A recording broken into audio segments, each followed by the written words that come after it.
Okay, today we're going to look at pinch pot basics. If you've never made a pinch pot before, it's one of the most simple things to do when working with clay. You're going to get a little block of clay, and the first thing you want to do is start rounding off those corners, because when we make a pinch pot, we start with a sphere. That's a three-dimensional circle. So as you can see, I'm going to very slowly start taking the corners off of that block. We don't just want to squish it with our fingers, because if you get air in clay and then you put it in the kiln, the air heats up inside the clay, kind of like a bubble, but it can't expand anywhere because the clay gets too hard, and the next thing you know, it pushes the clay out of the way and your project really explodes, quite literally.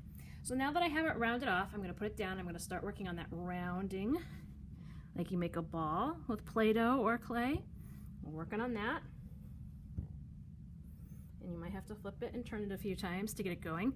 It doesn't have to be a perfect sphere. We just want it to be pretty close. Okay?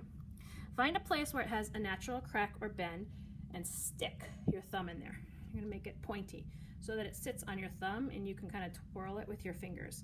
Then you're going to start pinching between your thumb and your outside fingers so that it starts making a bowl.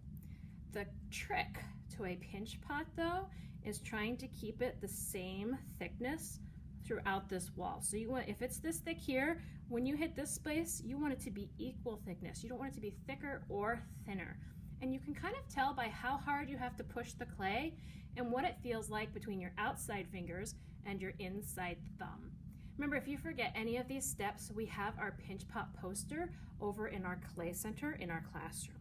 After you get it about the same thickness, you can start smoothing it out with your thumb.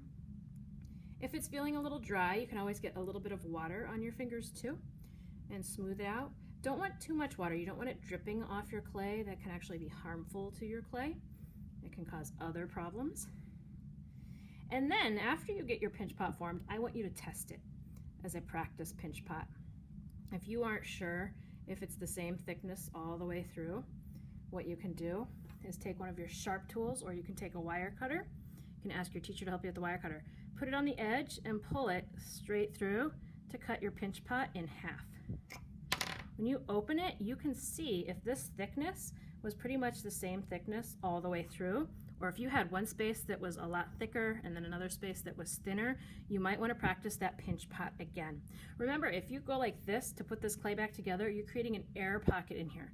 So in order for that to be usable in the kiln, or if you ever find extra clay in the box that you want to work with, you have to do wedging of the clay, which means you're trying to push all the air bubbles out of your clay when you're working with it before you start getting it back into that ball shape again.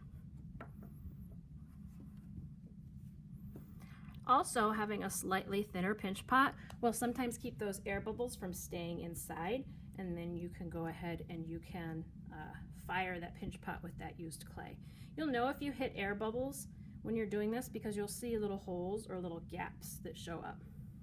And that means you opened up an air bubble pocket, which is a good thing since it won't explode. But as you can see, if I didn't take my time to make a perfectly round ball, you see how it's a lot chunkier and not as, equally thinned out when I'm going through and doing this. It does get a little trickier. But again, we're just practicing. So you can practice a second one. This time, I'm pushing against my outer hand. Instead of going like this, same idea to do it this way. And if you ever get a really chunky edge like this that gets kind of messy, again, you can take a sharp tool or have your teacher come with a wire cutter and you can trim that edge off to help you out. Sometimes it means you have a much shorter pinch pot though when you trim off that extra, and you can see where it's still thick versus thin around that edge, but it's better. And you can also drop it flat down. That'll help you get the same height, and then you can work some more at thinning it out. It's really hard to add to make it thicker, so once you get a certain thin area, all the rest of your pinch pot will end up being that thin. Okay? And this can be a base for a lot of different projects that you're working on. They don't have to stay open. Maybe you decide to make it a mouth for something, so you could bend it and it could be a smiley face. This is totally up to your imagination at this point as to what else you would want to do with your pinch pot.